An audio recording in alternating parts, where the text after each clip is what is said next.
Jason Rich, you are the partner and GM at Paradise Air Conditioning in Broward County, Florida.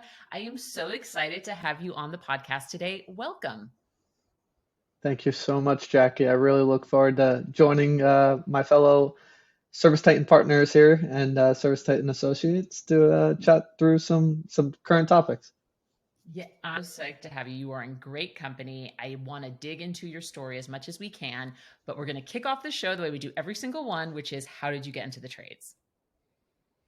Cool. So for me, it all starts with dad. At about 17, my dad entered the trades, and he quickly climbed his way up the ladder within his local businesses. Went from running parts to becoming an apprentice to being a field supervisor or foreman on his projects. And quickly, he knew that if he didn't find his way into his own space, creating his own business, that he felt like he was going to hit a limit. And so, flashback myself 15 years and first day of summer rolls around as a young boy and dad walks in the room and he looks at my oldest brother and then he looks at my middle brother and after seeing crickets and wondering who would come to work with him that day, he pointed over at me and said, hey, you're going to come with me. And so it was really cool to just at a young age to be involved with my dad and in the family business and get a feel for what the trades were all about. And so for me, that turned into a little bit of a domino. I then found love for it. I wanted to be there every summer. I wanted to be there when I could after school.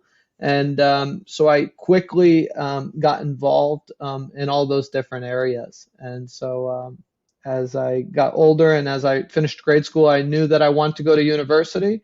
But I felt that the trades had a lot more to offer. And so I took a stab at university and quickly made a switch and a commitment to say, hey, I'm going to go back and finish out my journeyman's license and I'm going to become a licensed tradesman within the plumbing field. And I want to continue to make an impact. Nice. So you actually gave college a try, university. Yep. I went to Florida Atlantic University here in Boca Raton, just outside of Broward County. And I went there for about 6 months and I quickly said, hey, I'm going to switch gears here. I want to jump over to Atlantic Technical College. I want to finish out my journeyman's course within the plumbing trade. And I wanted to continue to apply all the knowledge I had, back at the business. At a young age, I had entrepreneurial mindset. I really wanted to, work whenever I could. I was working whenever I could at Paradise during the summers. I would go there 2 to 3 days a week after school. And I was working at the local grocery store whenever I couldn't be at Paradise. I was the type of guy that just always wanted to be working. I knew if I was working at a job and putting money away and investing that I could make it to, where I wanted to be and accomplish the things I did. Yeah, And you and I have that in common, actually. I was the same way. The minute I could work, I started working. I didn't have a family business to go on to, but I wonder if that's why you and I got along like peas and carrots when we first chatted. So I'm so happy that you brought up dad because when we first spoke, you told me this incredible story about how you connected really with ServiceTitan's family. And I was wondering if you could share that again with the audience here and tell me a little bit about that. yeah, awesome. Cool. So like we talked about, I was part of the family business. I was working out in the field and I didn't have too much involvement in the internal operations yet in my early career at Paradise. And you flash back about 2 years ago, and the software we were using as a business was sunsetting. They were getting ready to go ahead and they had exited. Another company had acquired them, and they were going to offboard us off the software we had used for 25 years as a small company. And now we had a decision to make. And so we sought after many products.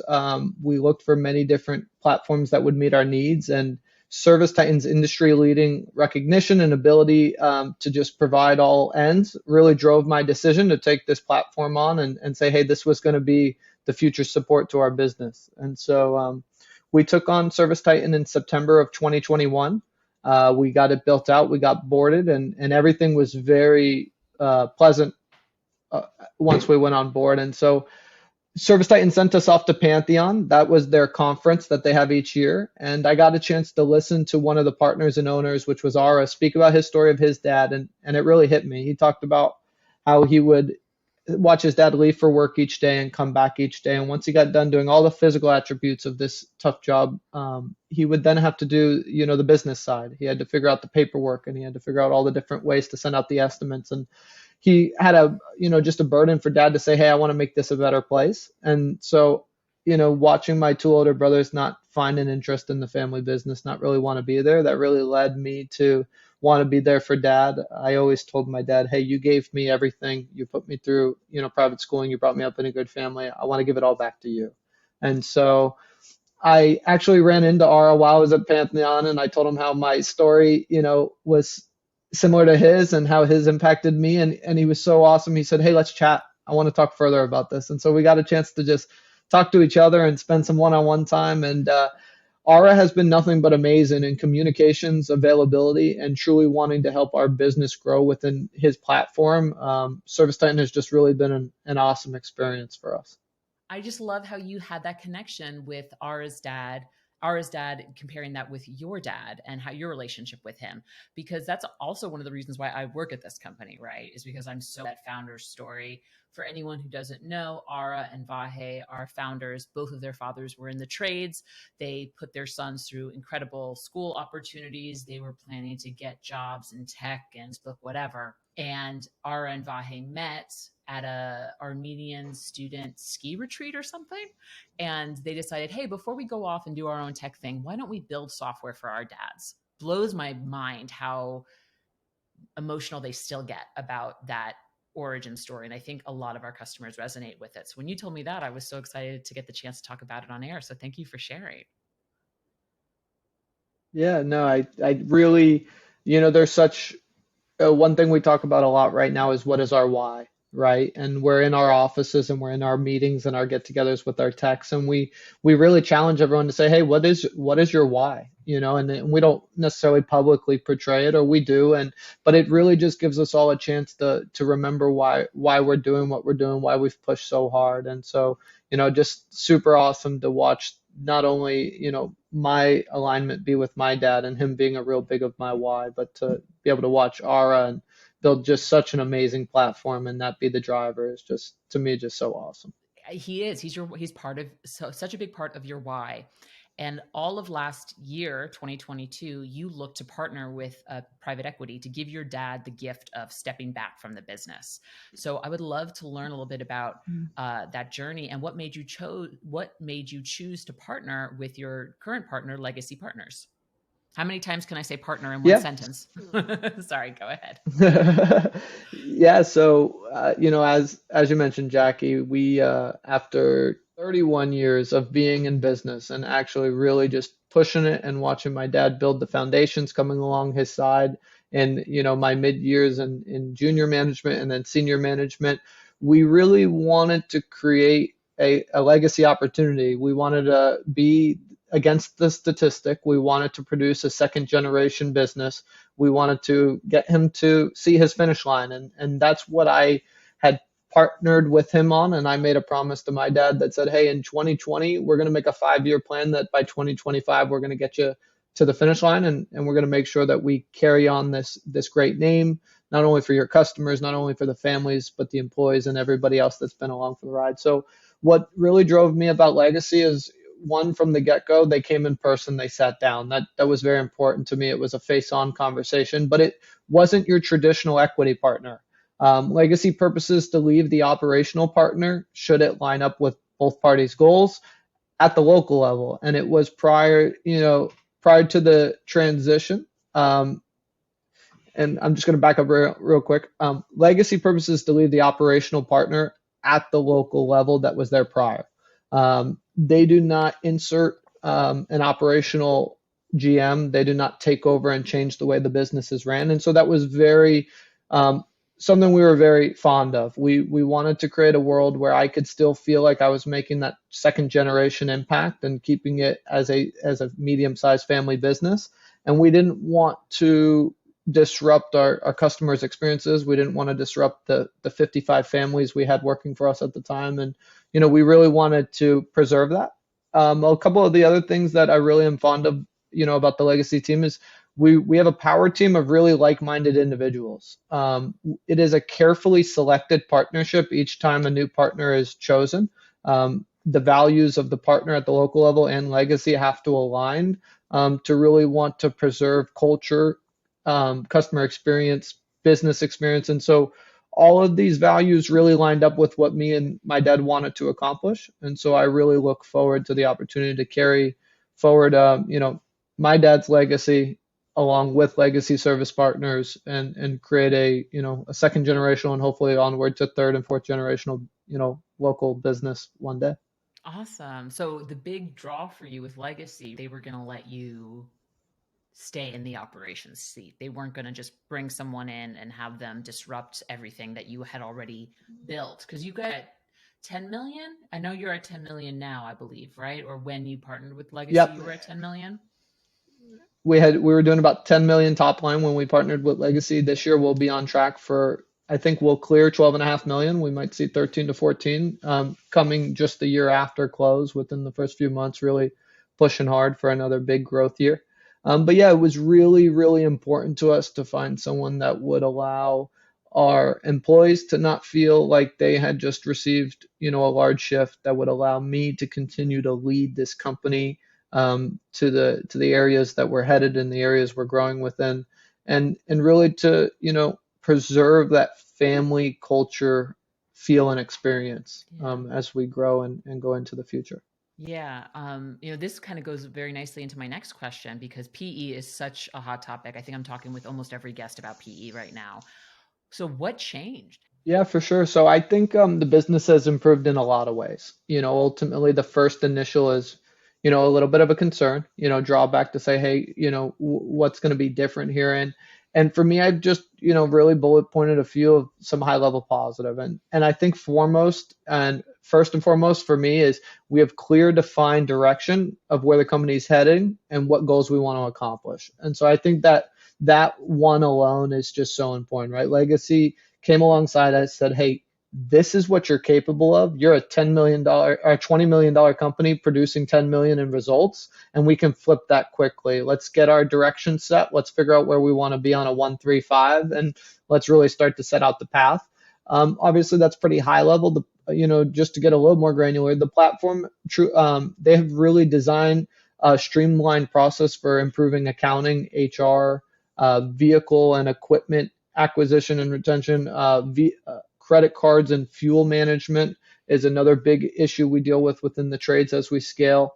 From reducing our cost within software, even at the ServiceTitan level to other levels, to increasing benefits and reducing costs within our equipment, which is a very popular conversation right now as SEER 2 is being introduced and as there's obviously a large increases with inflation and increased rebates and reduced costs within consumer financing. And so whether we look at the really large buckets, from really cleaning up our accounting system, helping us accomplish accrual-based accounting the way it should be done, really making sure that we're maximizing our opportunities, within the accounting realm, to switching over to new and better health insurance plans, to getting to new benefit packages, to being able to acquire vehicles. I know that's a tough one right now for a lot of people. They provide seamless solutions there, and they've come alongside and they've provided a lot of the support that us as contractors struggle with. And so that's what's so awesome about this partnership is we are operationally strong and we understand how to maximize the use case of our teams and the outcomes we got to produce. But when we get into the business administrative side, it can get tough for some of us. We don't always come from that background, and so we're excited to have them there partnering with us to make And that like happen. this is a theme that comes up in the show all the time is I was a tech, I was a plumber, I was an HVAC guy. I knew how to do that trade, but now the business admin side of things. And especially if you have these big lofty goals to grow like you do, getting that extra support is something that can be really just kind of make things a bit easier, wouldn't you say? Yeah, and one of my favorite things is when we get into these owner operator roles, we have all these different, divisions within our companies, and they're all looking for a leader, and they're all looking for someone to help them grow and take their career forward. And so it's been very exciting to watch our accounting team go from, relying on management and myself to deliver them growth opportunities and kind of pave their career path, to there being an 8 to 10 person accounting team with a VP of accounting to a director of accounting to, local regionalized controllers. And so now, you look at my accounting team, they have someone to call, they have someone to reach out to, someone to learn from, someone to grow, from. And so you look at each area of the team, and one thing that's been super exciting is they feel that they now have a stronger resource, to grow with.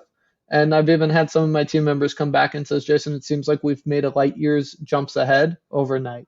And so when I hear those type of feedbacks, obviously it definitely makes us feel like we made a win decision. And I think the partnership as a whole wins when we all see it That's like-minded. awesome. All right, so I want to rewind a bit and go into your role. Because your other brother said no, and you were working with your dad at Paradise since you were a teenager, started at the field level, eventually made your way to the internal operations. The first things you sought to enhance was your company's marketing efforts. So tell me a little bit about that. Yeah, and so just like you said, it started off, young teenager years working with dad in the free time to going into after work and, working the weekends to coming out of college and jumping right into that full-time involvement. I always knew if I could make my impacts internally that naturally I could get, out of the field. And whereas my dad comes from a wrench turning background, I loved data, I loved marketing, I loved computers and technology, I loved all of the framework of what really unlocks a business. I knew that we had a rocket ship. It was just waiting to take off. It was on the fueling grounds and it needed to get fueled up. And whether, I would refer to as a gold mine that just hadn't been tapped into yet. And there was so much just opportunity. And so I really started to make an impact by saying, hey, let's start to tap into the marketing. For 25 years, the company spent under 1% of its gross revenue on Wow. marketing. And so it was growing business, but it was word of mouth, it was referrals. It was not an internet driven presence. It was not a marketed driven presence, a branded driven presence. And so I came, we come forward to, 2021 and we look at these years growing at 25 plus percentiles year over year as this company really starts to grow. And we've pushed this marketing budget into closer to about the 4 or 6 percentile. And so we've really got to enjoy watching where being a really wanting to brand this business and being a leader and a known player in the South Florida plumbing and HVAC market.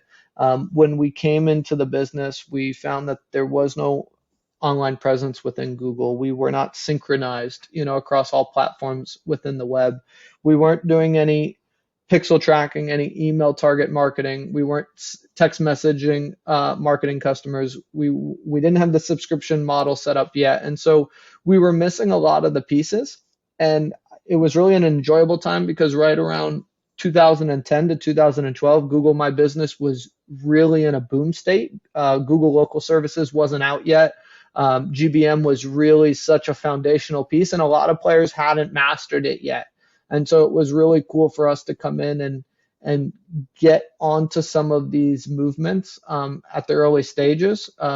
Acquiring Google reviews was always important, but we hear about it more now in these last 2 to 3 years. But 10 years back, maximizing Google reviews was like you were the foundational setter. And so like it's just been really an awesome experience to not just within just marketing from an external presence, but to just bring technology to work towards our favor in this entire business, from inventory management to vehicle tracking management to updating the CRM to really just enhancing the way we do marketing and branding as a whole.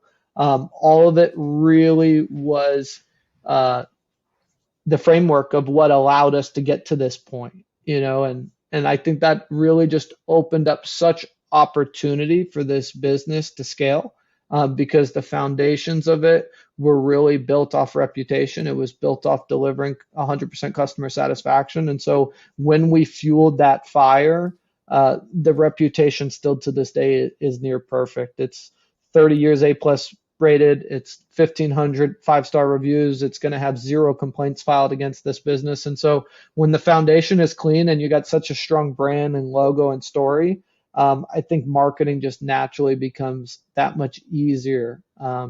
and that much more exciting watching the That's successes of it. incredible that you had so much business coming just from word of mouth and just from referrals before you really started gunning the marketing engine. And, on one level, you could see it as, oh, we weren't taking advantage of all these things. But just like you said, we had that really solid foundation of a good reputation. We know what we're doing operationally. So that way, when you revved the marketing engine, I don't know why I'm making a car metaphor, you were able to really take advantage of that. Another big part of where you see yourself, right? Like where you things, like many guests on this podcast, you believe that. So, what are some data points that you're most focused on as you seek to grow the business from 10 million to, I think you said 50 million the last time we chatted? Yeah, and so I think at a high level, right, we all have ServiceTitan at our fingertips. That's what makes this conversation and this just this conversation even possible is we have made a choice to choose the industry leading software. The industry leading software knows that data is king, and so it's provided you every avenue of data that you could have access to. And so here at home in 2023, we really are putting a returned and strong emphasis on the call center.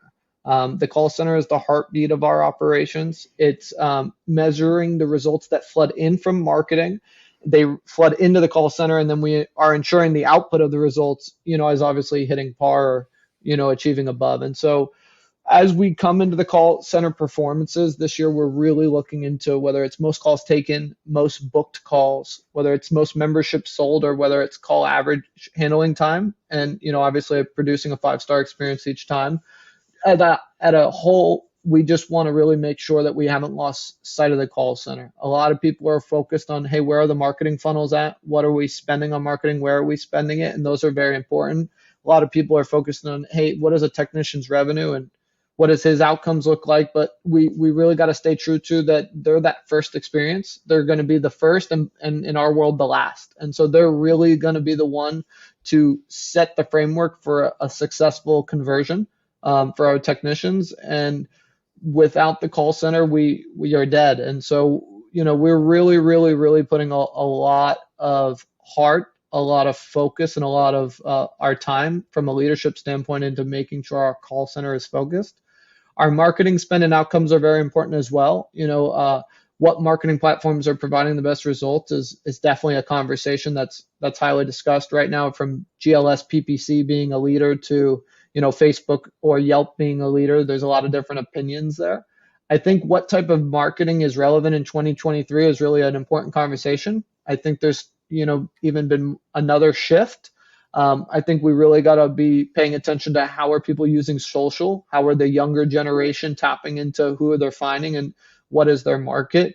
I was introduced over the weekend to the concept of short play video, short play ads. We're all getting introduced to ads all day long as we're watching little videos and as we're scrolling through reels. And so I think making sure we're maximizing the shift is really important before we look at the everyday ones that we hear about: cost per lead and cost to acquire a new customer and retention and life cycle of a customer. So I really think in marketing specifically, we're looking at, hey, what is providing the best results, what is relevant, and where do we need to shift right now to be at the forefront of what this next generation is going to need when picking their home service provider.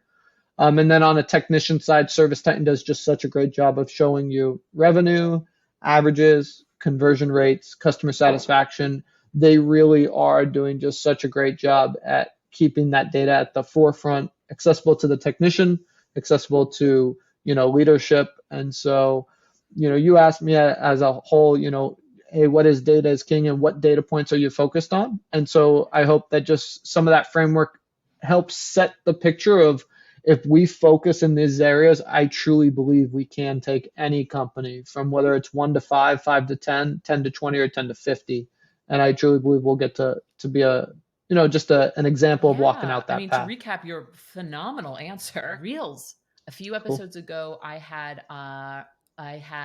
Armando from Plomero in Phoenix, who has gone viral on TikTok, and thinking about how we can use them in intelligent ways to capture this new audience, this new generation of homeowners. Um, sorry, I don't want to mean to put you on the spot, but as you're thinking about reels, as you're thinking about these short form videos, what are some things that are coming to mind? Like, what are some things that you and your team are spitballing? Yeah, so I mean, ultimately, first we want to make sure we're given a basic branding presence. We're making sure that we have intros to the company, intros to who we are and what services we offer, and that we're physically there to begin with. I think that's really important. They say violently executed today is better than perfectly planned and executed tomorrow. And so we need to get started ultimately. I challenge everyone, hey, we got to get started. And so it's not going to be perfect at first, but let's get something out there. And then ultimately, we want to get into right now, there's a big conversation around tax and energy savings. As costs go up and CO2 is present, we want to make sure that we're informing our customers that now's the right time, that they could get obviously a big a reduction and a large savings if they make decisions. And we want to be informative on what they need. Are we making sure we're offering information that's relevant, that's quick, that's concise, that they can, receive and hopefully make a decision, and then obviously ending with some sort of call to action, just trying to pull them back in, on the short play video. So we are right now doing our end to try and figure out, hey, is that a YouTube presence? Is that a Facebook presence? Is that a Instagram and TikTok presence? And there's lots of different ways to make this short play video ads, impact. And so we're definitely trying to figure it out and make sure that if not just in that area, that we're at the forefront of any shift in how consumers are making decisions. I must ask. I have another question for you after this. It's a bit of a fun one, but you're still really young. How have you collected all of this business acumen and know-how? Like, what has been your process to learn as much as you can about the service side, about the operation side of the service business, so you can create Paradise into the company of your dreams? Yeah, so I think a lot of it came from while I was traveling through, my career. I joined the books of Paradise in 2009, and so over my 14, 15 years throughout this process, um, naturally, whenever someone exited this company, there was always that quick turnover from dad that said, "Hey, I need you to fill in." And so I definitely think there's a piece of it of over these years, I feel like I've sat in a little bit of each role. I've gone from, obviously an external field helper to technician. I got to come internal and assist the accounting team and learn the payroll processes and how we would process bills and, AP and AR. I got to live in the inventory and warehouse side of things for a while. And we had, a team member exit at one point where I would take on permitting and I would learn those functions. And over time, the call center became a realization to me that it needed to be a focus. And so I took a role into the call center and eventually went and sat as the manager in the call center. And at the time we had one or two reps, and at my exit, and today we're up to, seven or eight reps in that team. And so there's been a little bit of involvement in all of these areas. Another area I always loved is I was always a big fan of meeting with as many people as I could, hearing everybody's pitch and approach out, and then just really making sure I went back and maximized utilizing the information I received and putting it to practice. And so I think from just naturally going to all the different areas of the business, really having a love for what I'm doing, it really has just opened up so many doors. I want to make a difference in the people's lives here that work here. I really want to make every single person have a better opportunity going forward. And so I think just when we're pouring our heart and giving 110% into the people that are making it happen, and then the customer's experience, that naturally we're gonna get naturally directed in the way that we need to go. And so I truly believe Paradise has just had an awesome opportunity to do that. I was let out by the best role model I could have asked for, and so I had big shoes to fill, and I knew I wanted to outgrow them. And so every single day I just purposed to come to Paradise, give it 110%, and try I to mean, what outgrow an those answer. shoes. And I mean, it really just goes to show, like, if you're coming in as a second generation owner, which you are, the importance of sitting in all of those different seats and really getting the feel of all these different roles. I mean, that's such invaluable experience. So thank you so much for sharing that answer. I have a final question for you, which is one of my fun icebreaker questions, and I thought this would be a good one for you. I'm testing out new ones this season. How would you change your life today if the average life expectancy was 400 years? Alrighty, so I'm not gonna lie, I was privy to the question, and I don't know if I'm allowed to say that, but I use ChatGPT for a little help here. I don't know how much you guys are using AI to answer some of your questions, but I was stuck here. So I did use a little AI to help me, and I really liked the results I got. So here we go. Some of the examples that I really liked were pursuing more education, taking on more long term goals, investing in more relationships, exploring the world, and focusing on health and wellness. And so, at a high level, I think if I had the opportunity and life expectancy was 400 years, I'd want to make the most of the time. I'd want to pursue my passions. I'd want to invest in as many relationships as possible.